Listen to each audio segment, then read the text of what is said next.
Next to the podium will be Coach Chris Holtmann of the Ohio State University men's basketball program, who will be starting his 5th season in Columbus and has 4 straight 20-win seasons. Coach, welcome to the stage.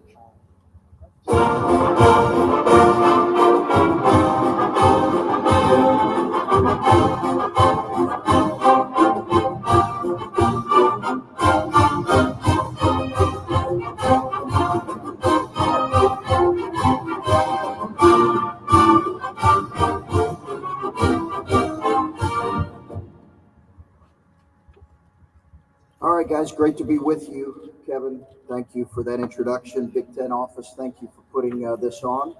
It's great to be back with all of you here in person, and we're really excited about the season. You guys contribute so much to our game, the popularity of our game, the energy around each individual game and each individual program. So even when you ask some of those questions I don't always love, it's great to have you guys here and back in person, hopefully for a full season. We're excited about our group and excited about, we've got very much a veteran group. I think our team will be led by guys like Kyle Young and E.J. Liddell and Justin Arns, who are all going into their 3rd, 4th, or 5th season in our program. That continuity is really important. We have some other veteran guys who have had really good Big Ten seasons, like Justice Suing. I think obviously there are some questions with losing our backcourt, and how will we respond to that? But I'm really excited about some of the potential answers we have in our backcourt there. It's a fun time of the year. It's a really fun time of the year with a lot of anticipation, a lot of excitement. We put together the most challenging non-conference schedule that I've ever played, and I think those will present some real decisions for us here early in the season. It'll determine a lot for us in terms of how tough we are early in the season to manage some of the challenging games we have. But I'm excited about that. I love this league. The depth of the league, as we've mentioned a number of times, is really second to none, and I think that's been established. And I think you'll see this league continue to grow in its depth, and I think it's got a really, really exciting future in terms of men's basketball. So looking forward to getting started, and I'll answer questions. Chris, Adam Jardy with the Columbus Dispatch off to your left.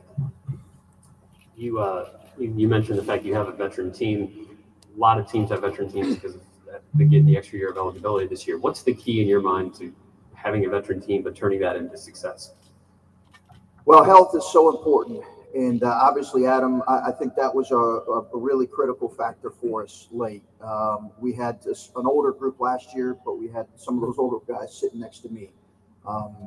And we really need to be healthy, particularly towards the end of the season. A lot of coaches are going to talk about their depth and their experience up here as they come through here because of the super seniors and the addition of transfers. A lot of teams have older teams. I think role definition and how that all gets figured out, what chemistry, we had really good chemistry last year. It doesn't mean we'll have really good chemistry this year. That'll get determined as we go through difficult things together. So we'll see. I think the value of having guys that have been through the battles of the Big Ten should provide dividends, but we certainly need those guys healthy. Okay. Yeah, Coach, Steve Hellwagon, 24/7 Sports. Looking at the two guards that you brought in, Cedric Russell, Jamari Wheeler, just your thoughts about what they've accomplished or what their assimilation has been with your program, and maybe even Joey Brunk as well from Indiana, just the new guys that you brought in from that regard. Yeah, Steve, those guys have been good for us. Jamari's one of these kids that is an everyday guy. You want him next to you anytime you're competing and doing anything. And he's really helped us. He brings a lot of juice to practice every day. He's been really good for us. I think Joey is a guy, as you know, who came from a really good program in Indiana and had success on their team that was going to be certainly a tournament team. So Cedric's, I think, finding his way. I think anytime you kind of jump up a level, it takes you time to find your way. He's in the process of doing that. We're only 6 practices in right now. Hi, Coach. Brendan Gulick, BuckeyesNow and Sports Illustrated. I think there's this negative connotation around all of the challenges that COVID presented. But now that you've had a little opportunity to kind of reflect on everything you guys went through last year, how did the 2020-2021 season make you a better coach, and how did it make your program stronger? You know what I think it did as much as anything, Brendan, is it made you, as much as possible, be more aware of the overall health of your players, not just the physical health. So you could really see guys who were struggling with whatever it was. Just the grind of the season, not playing in front of fans, the daily testing.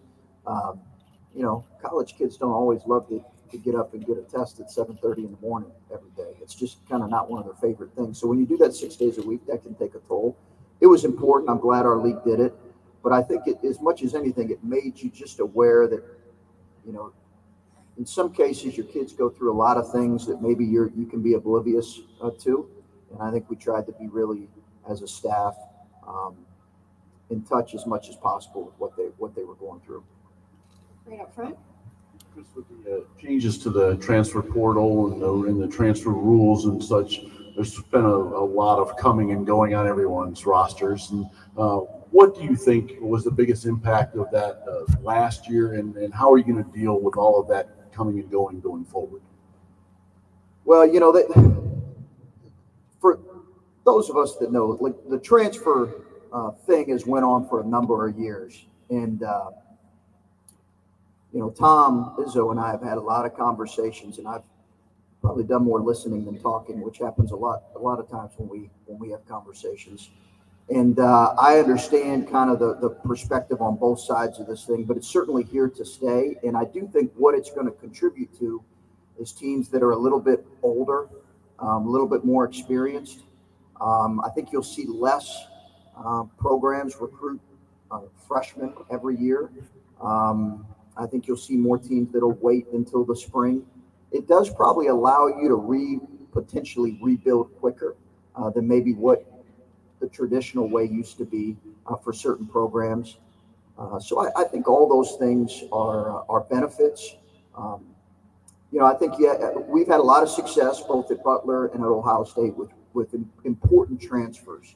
A kid like Keyshawn Woods, who came from Wake Forest, really helped us get to the tournament and win a game in year 2. We wouldn't have done it without him. So I think those guys are important, but they also have to be the right fit for your program. We have time for a few more questions up front.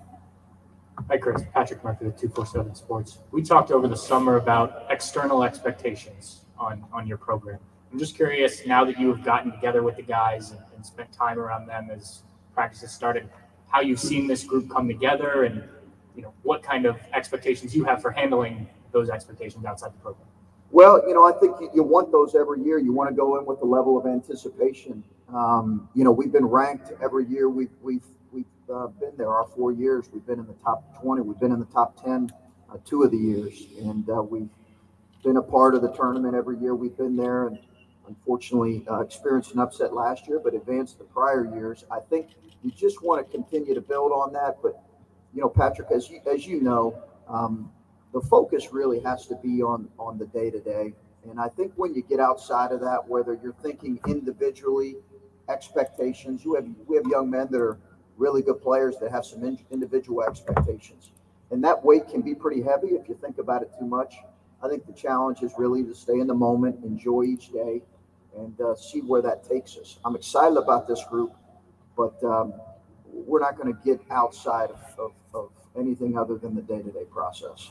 Our last question from the front corner. Chris, over here to your, I think it's your left arm. It's my left. Yeah, that is my left. Jimmy Walker from the Omaha World Herald. You mentioned the benefits of the transfer portal, how it's helped you guys out. What about the challenges of turnover and the lack of continuity that it brings as well? Well, I think you're aware of that more now than ever. I don't know that it might change some of the dialogue and conversation you have throughout the season with players, with parents, with people around the young man. You know, back 10, 15 years ago, that didn't happen a whole lot. It's not going to change how you coach. It shouldn't change how you coach. But it is going to change, I think, the dialogue and the conversation that goes around on the front end and then throughout the process, just to make sure there's open lines of communication. But I think it's something that every coach who stands up here is aware that roster management is one of the greatest things and challenges facing him or her. Thank you so much for your time this morning, Coach. Good luck this season. We will now take another Okay, 2-minute break from BTN until we welcome both head coaches from Rutgers.